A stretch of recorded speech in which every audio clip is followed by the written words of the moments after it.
Hello everybody and welcome to another third party review. Today I'm taking a look at the latest offering from Wei Jiang, thanks to the guys over at TF Direct. This is the M01 Commander. Now, we all know that Wei Jiang is renowned for making knockoff Transformers. This, on the other hand, is something a little bit different. It is basically an upsized masterpiece-esque version of Hasbro's Evasion Optimus Prime, only highly modified to resemble the Dark of the Moon Optimus Prime, giving us a much more accurate screen representation of the Age of Extinction Optimus. The box itself has some really glorious embossed artwork on the front, along with the little artist's signature. The side and the back of the box have some really nice photo shots of Prime. We learn that he's 29 centimeters tall. We get his alternative face, the axe, the shield, the gun, and the two swords. And I mean, just look at that bot and alt mode. They are freaking fantastic. Here he is out of the box. There is no beating around the bush. He is a fantastic figure. He is made to an exceptionally high standard. The joints are extremely tight. The levels of detailing are phenomenal. And he looks glorious. I personally, a year ago, if you'd asked me would I ever have put a knockoff figure in some of my top figures, I would have laughed at you. This is really impressive. Now, I know they have taken the engineering from the Evasion Optimus, but as you can see, he is highly modified. He looks glorious. If you remember the UFO accessories that we got a few years back for the Revenge of the Fallen Optimus, I think his hands and his weapons are loosely based around those. They do look the same, but again, the plastic quality is exceptional. The hands are extremely firm. They're pinned at the knuckle, and again at the finger. You got a ball jointed thumb. They do look like the fingers should split individually, but they don't, and he really does grasp his weapons exceedingly well. The face sculpt is remarkably good, and I love the chrome accents on the chest and those stacks. Here he is alongside the official Evasion Mode Optimus Prime. As you can see, there are similarities there. They've just done a remarkable job though. The basic transformation is the same, albeit the arrangements are now slightly different. If you see, we've got two sets of tyres on the upper thighs, and we now have a single set of tyres on the lower legs. We have additional sections on the back of the shoulders, and we also get these shoulder pad and smokestack sections. As far as weapons go, we get these really nice long swords. We get two of these, and they really do stay in his hands remarkably well. The shield, again, very similar to what we got with the UFO accessories.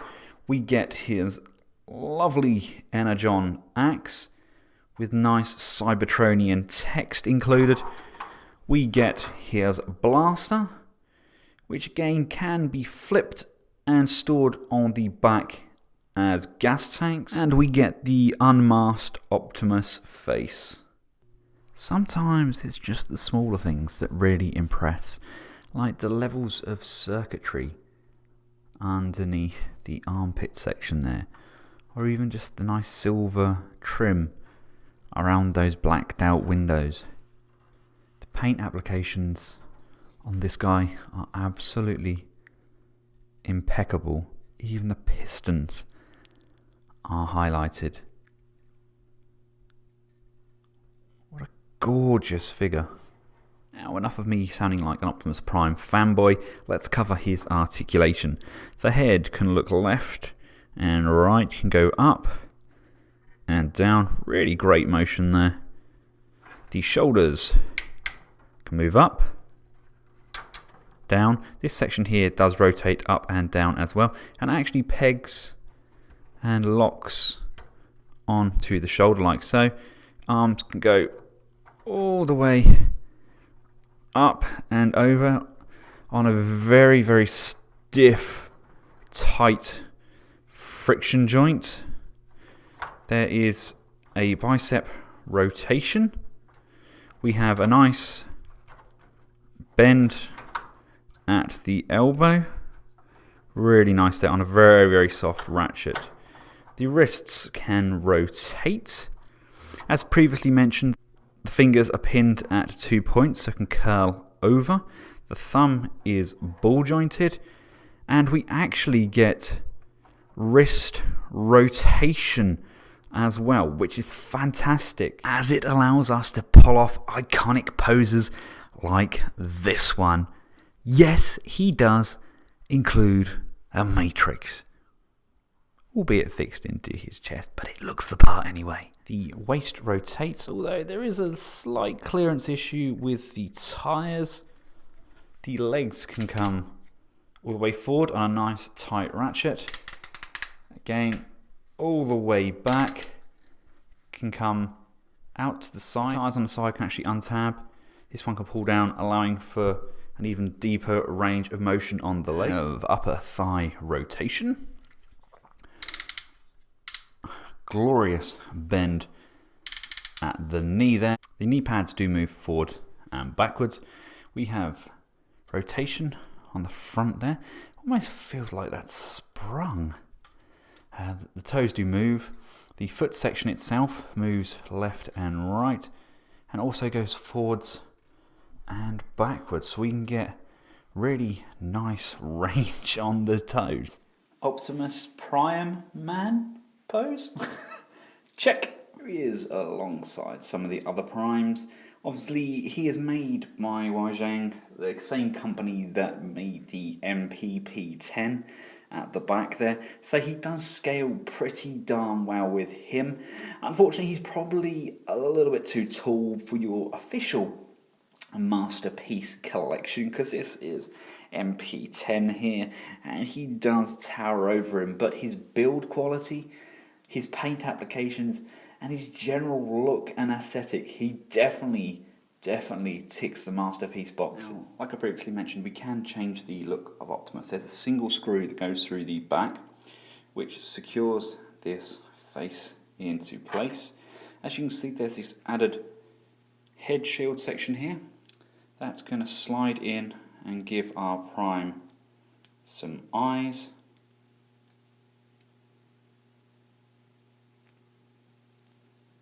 Like so.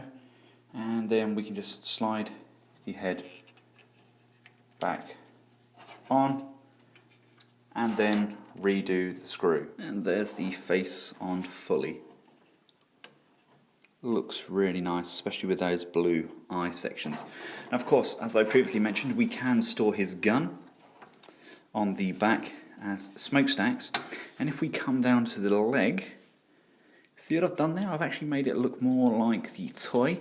Basically, this wheel here is on this hinge, and it can flip down and peg in to the lower leg as well, which I think is a bloody nice touch. Alright, now let's get him transformed into his truck mode. I warn you now, the instructions are quite Chinglishy and quite difficult to follow, so I'll talk you through it as best I can. First of all, we'll start with the tippy toes. You want to just rotate them round, bring up the toes. This section here is going to flip around. You're going to push this section forwards, and as you push this forwards, the heel is going to push backwards, and this section is just going to slide into the legs like this. Straighten out the legs at the knees. If you haven't already rotated this wheel section from here to here, make sure the wheel guard section comes up, and then rotate the wheel around and tab that in. We can now lock the legs together at 1, 2 and 3 points. Push and tab those in firmly. You do have to apply a fair bit of force to get them all tabbed in. Split open the chest, lift this chest panel up from the groin section here. There's die-cast metal here, which is always a nice touch. And these sections here are tabbed in. Just going to pressing down on here, just unlatch that from both sides. If you have the smokestacks attached to the back here, please remove them. Move this section down. That's going to go upwards, and they're going to meet in the middle like so. Nothing holds them into place, they just stand there. This section here can flip up on the arm section, and this whole back section is going to lift up, and that's going to pull down like so. Pull the legs up, come round to the arms, and the smokestack sections actually tab together. You want to untab those and fully extend them out. Fully straighten out the arms so the black windows are facing inwards. Pull this section around to the back, and then we're going to flip this entire arm section over. Now as you bring these side sections down, you want to bring your shoulder up and over the top. Otherwise you will not have anywhere near enough clearance to get this section rotated around. When we're bringing the hands in, you want to make sure that the thumb is across and the hand is fully open. That allows this whole section here to slide back down behind. We can now flip open the side mirror, and this section here is going to form the top of the cab. At this point we take note, the back sections here with the smokestacks on, look at that joint forms an L shape. You need to make sure it is in that L shape and not bent backwards on itself. Make sure the thumbs are nicely hidden inside there, and make sure the fingers are straightened out. It's also advised you make sure the waist is clicked one step up. It just holds it just together just a little bit tighter. You can now close off these back door sections. They fold inwards and inwards. Bring the head section up and over, and that's going to slide into the gap in the waist. With that section down, we can now bring the grey sections up, tab those in, make sure the smokestacks are up and brought round to the back. This section here folds upwards. This is going to fold in on itself, and it's actually going to slide backwards. If you look underneath there, there's a tab, and that's going to peg into the waist. So we're going to slide that in, and as that goes in, these actually tab in behind this section here, and again over on this side there, and they also tab in either side of the front. Take a look underneath. The tyres have this peg section. They can now peg and locate underneath.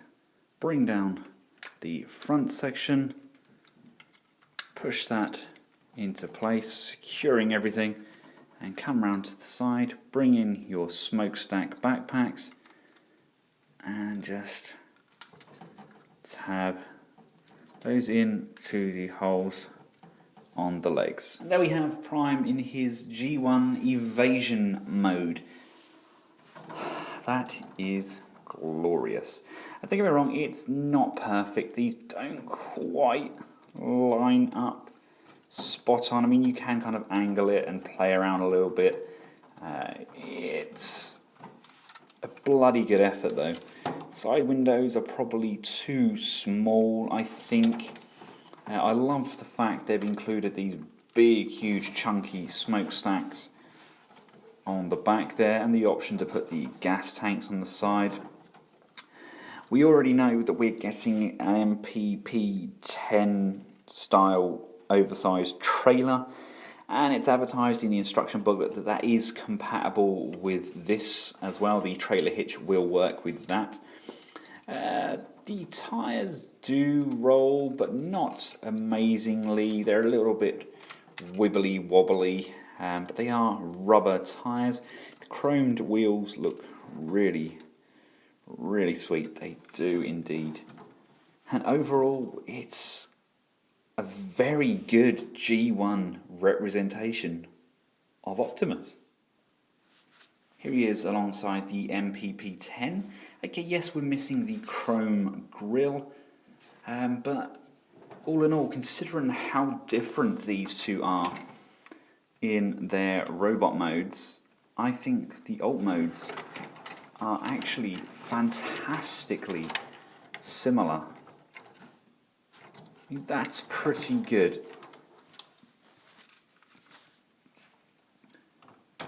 I mean, lengthwise, yeah, MPV-10 is a little bit longer. This does look a little bit stumpy in comparison. You kind of miss the whole feet section at the back there. But all in all, I think it looks very good indeed. Here he is alongside his Hasbro counterpart. When Hasbro one has an Autobot logo, I guess it has that going for it. Detailing is vastly better. You've got the extra set of windows here. These added smokestack sections at the back really do make a huge bit of difference. The gas tanks at the side here really do fill out the legs better than what the stock ones do. All in all, I think it just looks remarkably better. It's a KO done correctly. So there we have it, guys. That is the M01 Commander. Genuinely very impressed. These guys are onto something good, they really are.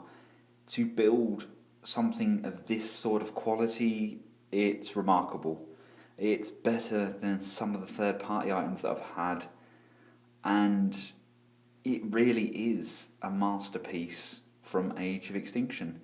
Now, I know a few of you may be buying this to paint it up in the rust, kind of Optimus Prime look, and yeah, I think that's a great idea, but I personally don't think this needs it. I think it is fantastic just how it is. I'll be putting a full gallery on Benscollectables.com within the next few days. I've got a slight backlog of work to do, so I'll get them up as soon as I can. And I'll also put a full comparison with him and some of the other Age of Extinction figures, just to show you how he scales with them. Thanks for watching, everybody. Thanks again to the guys over at TF Direct. Until next time, goodbye.